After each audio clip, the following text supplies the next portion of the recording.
नमस्कार, दिन भर की बड़ी खबरों में आपका स्वागत है। मैं हूं आपके साथ अंशिता। आज इस बुलेटिन में बात होगी राहुल के दांव से उड़ी मोदी सरकार की नींद।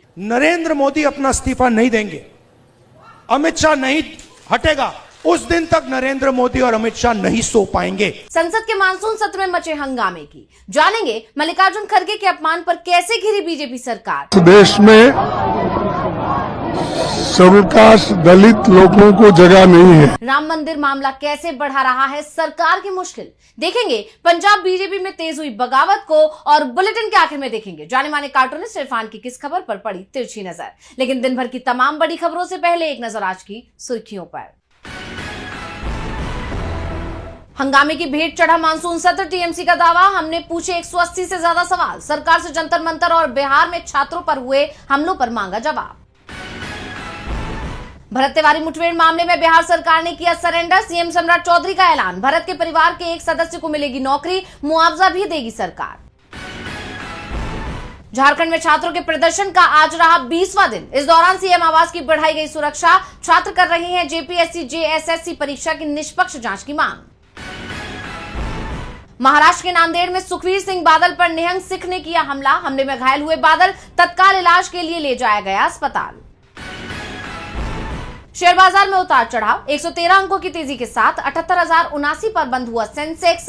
40 अंकों की गिरावट के साथ 24,395 पर बंद हुआ निफ्टी। ये तो थी सुर्खियां। अब बात आज की सबसे बड़ी खबर की।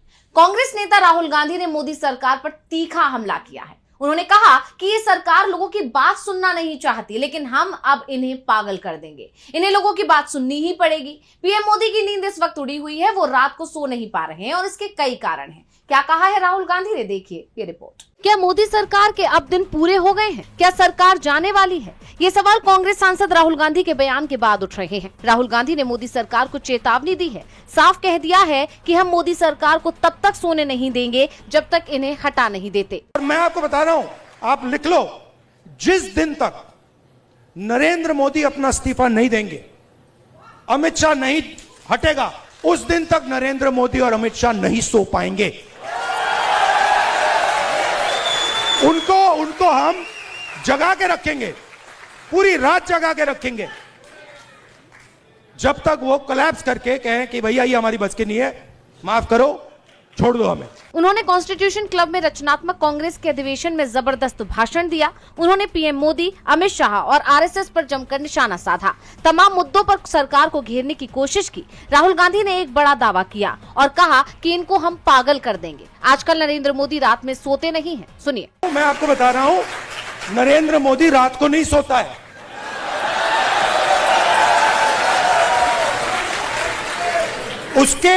उसके अलग अलग कारण है। उसका एक ऑब्वियस कारण है और उसके बहुत सारे हिडन कारण भी हैं। आपने देखा अमित शाह सो कॉल्ड, क्या कहते थे उसको पहले, चाणक्य, और क्या कहते थे, Sardar Patel, तड़ीपार। Where has he disappeared? वो भाग गया।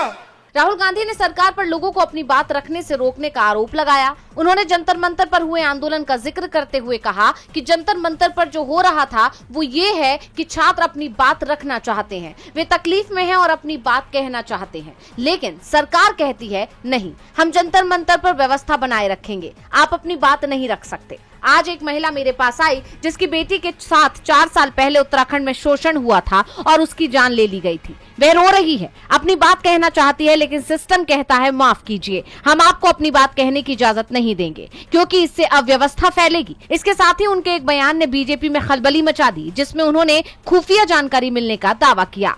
मुझे मालूम है, आजकल भैया मैं आपको बता रहा हूं, मोदी जी के ऑफिस के अंदर से मुझे इंफॉर्मेशन मिलती है। पूरा रिवोल्ट चल रहा है अंदर। वहीं राहुल गांधी ने आरएसएस की पोल खोलते हुए कहा कि आरएसएस ने नोटबंदी करके कारोबारियों को धोखा दे दिया। छोटे छोटे बिजनेस वाले थे, मिठाई की दुकान चलाते थे,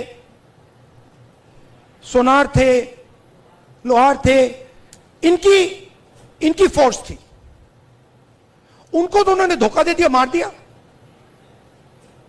वो तो सब मर गए।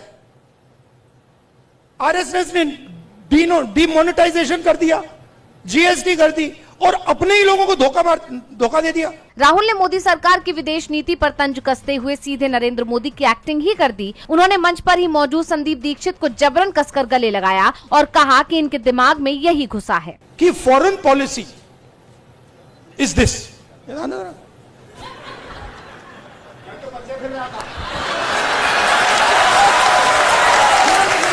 आपको बता दें कि नरेंद्र मोदी जब भी किसी विदेशी राष्ट्राध्यक्ष से मिलते हैं तो जबरन गले लगाने या हाथ पकड़ने का काम करते हैं। उनके इस व्यवहार पर काफी फजीहत हो चुकी है और अब राहुल गांधी ने भी उनकी गजब एक्टिंग की तो सभा में बैठे लोगों ने खूब तालियां बजाई। राहुल के इस जोरदार भाषण की गूंज मोदी सरकार के कानों तक जाती हुई दिखाई दे रही है। अब राहुल की दहाड़ से मोदी सरकार में खलबली मच गई है। राहुल गांधी ने मोदी और शाह पर तीखा हमला बोला, कहा ये संसद से भाग गए और इसीलिए संसद का सत्र नहीं चल पाया।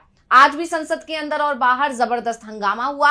पीएम मोदी के खिलाफ जमकर नारेबाजी हुई और इस बीच पीएम और गृह मंत्री पूरे सत्र में पहली बार लोकसभा में पहुंचे लेकिन बोले कुछ भी नहीं और थोड़ी ही देर में संसद के मानसून सत्र के समाप्त करने का ऐलान भी हो गया।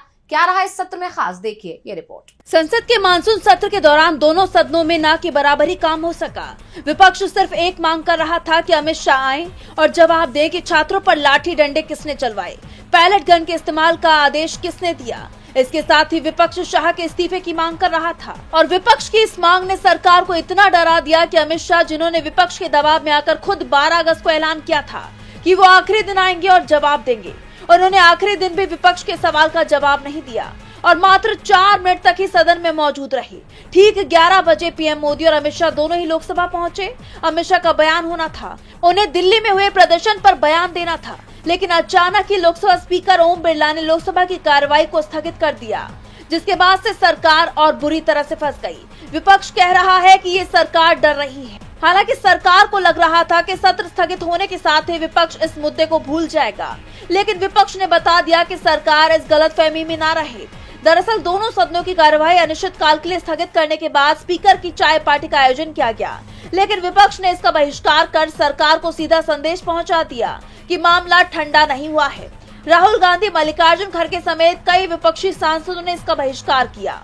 पीएम मोदी, अमित शाह, राजनाथ सिंह समेत एनडीए के कई नेता इस पार्टी में मौजूद थे, मगर कांग्रेस और विपक्ष से कोई भी फ्लोर लीडर्स इसमें नहीं पहुंचे। वहीं सदन में इस बार ना के बराबर काम हुआ, बिना चर्चा के बिल पास हुए। संसद का मानसून सत्र खत्म होने के बाद केंद्रीय संसदीय कार्य मंत्री किरेन रिजिजू ने प्रेस कॉन्फ्रेंस की। रिजिजू ने बताया कि मानसून सत्र के दौरान राज्यसभा का कुल कामकाज 39% रहा, वहीं लोकसभा की उत्पादकता सिर्फ 19% रही। रिजिजू ने बताया कि लोकसभा में 12 विधेयक पारित किए गए, सिर्फ एक विधेयक पर चर्चा की गई, जबकि राज्यसभा में सभी विधेयकों पर चर्चा की गई।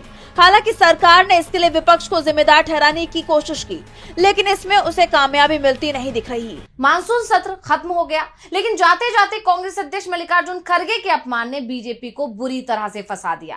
मल्लिकार्जुन खड़गे उत्तराखंड के हल्द्वानी के दौरे पर गए थे। यहाँ रामलीला मैदान में उनका एक कार्यक्रम था, लेकिन कार्यक्रम के बाद जो कुछ हुआ उसने पूरे देश की सियासत को हिला दिया है और बीजेपी बैकफुट पर दिख रही है। देखिए रिपोर्ट। बीजेपी का दलित विरोधी चेहरा एक बार फिर सामने आ गया है और बीजेपी की इस नीति का शिकार बने हैं कांग्रेस के अध्यक्ष मल्लिकार्जुन खड़गे।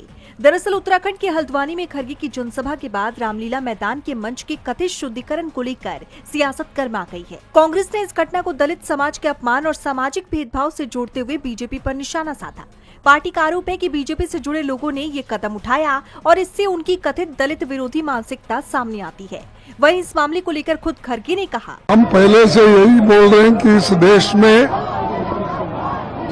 शेड्यूल कास्ट दलित लोगों को जगह नहीं है। धर्म के नाम पे सभी को डिवाइड कर रहे हैं और वहाँ पर हवन करने की क्या जरूरत थी। रामलीला मैदान है, पब्लिक मीटिंग होती है, हर पार्टी के लोग वहाँ करते हैं, लेकिन ये उनका जो उन्होंने किया,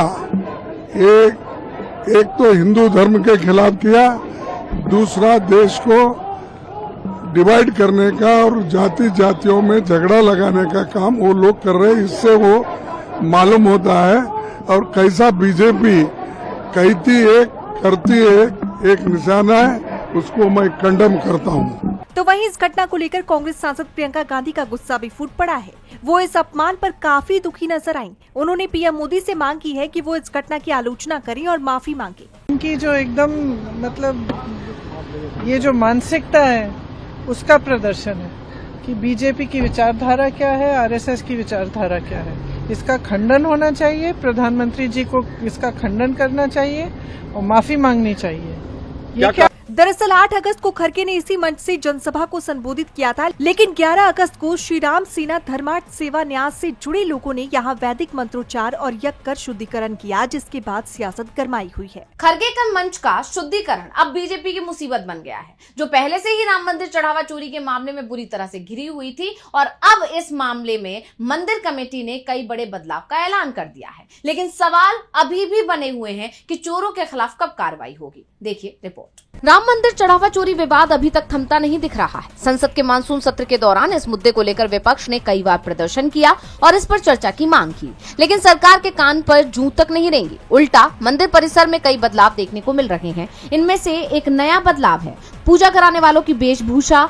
दरअसल राम जन्मभूमि मंदिर में अब रामलला की पूजा कराने वाले सभी अर्चक एक जैसी वेशभूषा में नजर आएंगे। 15 अगस्त से मंदिर में नया ड्रेस कोड लागू किया जाएगा। इसके तहत अर्चकों के लिए पीत रंग के वस्त्र तय किए गए हैं। गर्मी के मौसम में अर्चक नीचे धोती और ऊपर उत्तरणीय धारण करेंगे। खास बात यह है कि ये वस्त्र सिले हुए नहीं होंगे, बल्कि बिना सिले हुए रेशमी वस्त्र होंगे। मौसम बदलने के साथ वस्त्रों की प्रकृति भी बदलेगी, लेकिन उसका रंग पीत ही रहेगा। ठंड के मौसम में अर्चकों को मौसम के मुताबिक ऊनी वस्त्र उपलब्ध कराए जाएंगे। वहीं दूसरी तरफ राम मंदिर के सीईओ पद को लेकर इंटरव्यू प्रक्रिया भी पूरी हो गई है। 12 अगस्त को दूसरे दिन कई उम्मीदवारों ने इंटरव्यू किया। इनमें बिहार के डीजी परेश सक्सेना, आईपीएस अधिकारी राजेश पांडे और सेवानिवृत्त ब्रिगेडियर सत्येंद्र कुमार सिन्हा समेत कई नाम शामिल रहे। अब अंतिम 3 नामों पर मंथन हो रहा है, लेकिन चढ़ावा चोरी मामला थमता नजर नहीं आ रहा है। संसद के आखिरी दिन यानी आज भी विपक्ष ने इस मुद्दे को लेकर प्रदर्शन किया।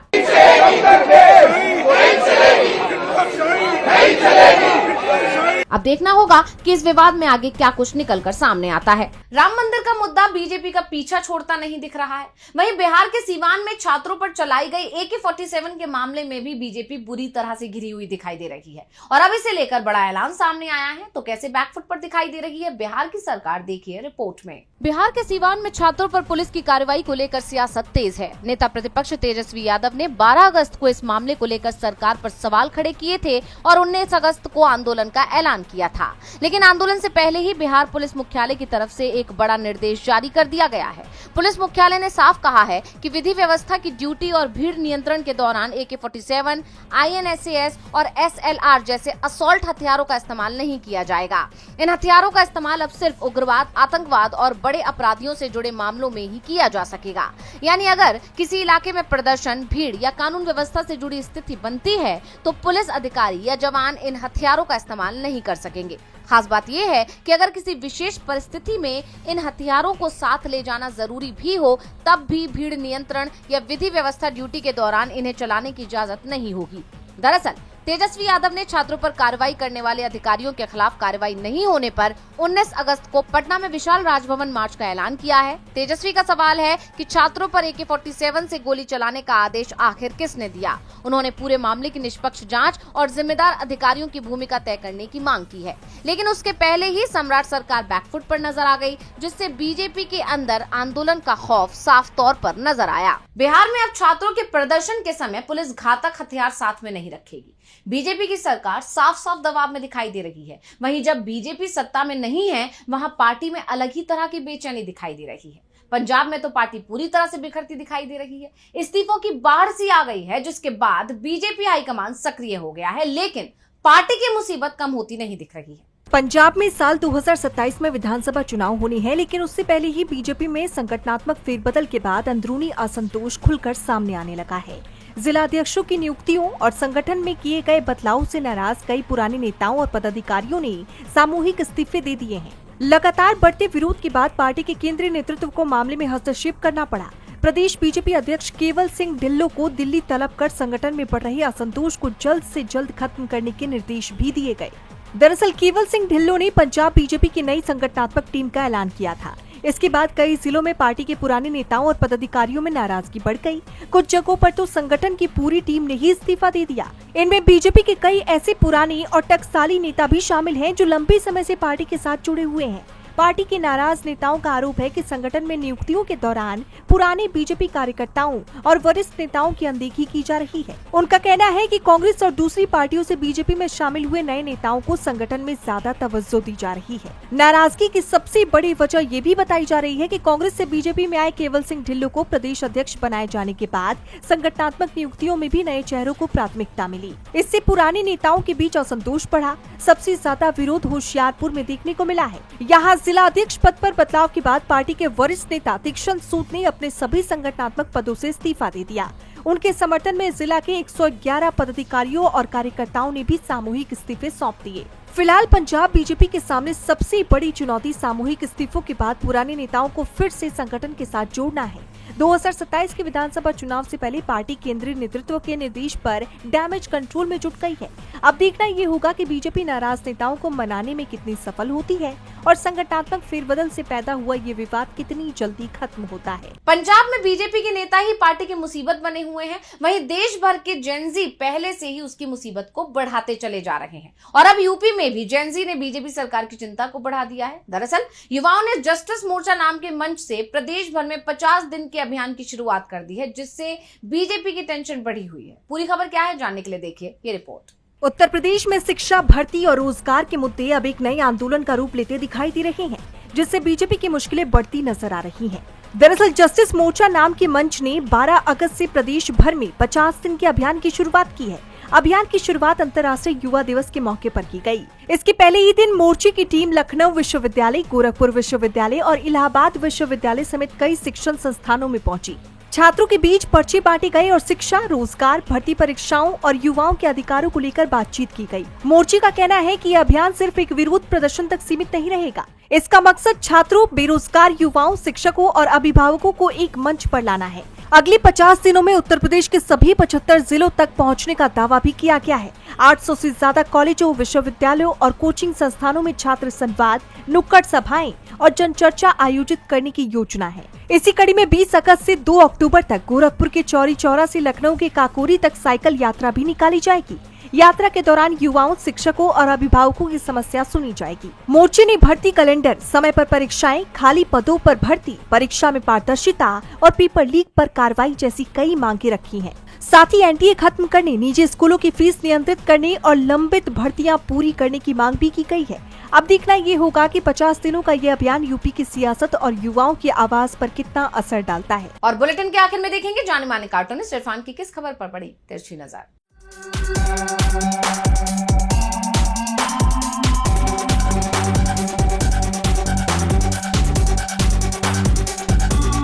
आज संसद का मानसून सत्र अपने अंतिम दौर में सिर्फ 1 मिनट के लिए ही चला, जिसमें उसने कहना चाहिए कि आपको, देश को गृह मंत्री जी की झलक दिखा दी, जो कि आज वहाँ पर मौजूद दिखाई दी है। हालांकि गृह मंत्री जी का कहना है कि विपक्ष तो झूठी बात कर रहा है, वो तो खुद ही भागा घूमता है, विपक्ष बहस के लिए ही नहीं आता है। मैं तो तैयार था, मैं रोज़ ही संसद में आता था, वहाँ बैठता था आकर के, लेकिन विपक्ष का कहना है कि नहीं, वो तो कहीं दिखाई नहीं देते हैं। तो इसको क्या कहना चाहिए? क्या देश को अभी तक विश्व गुरु मिला था, तो क्या मिस्टर इंडिया मिल गया है, जो जब चाहता है तभी दिखाई देता है, वरना तो ढूंढते रह जाओगे।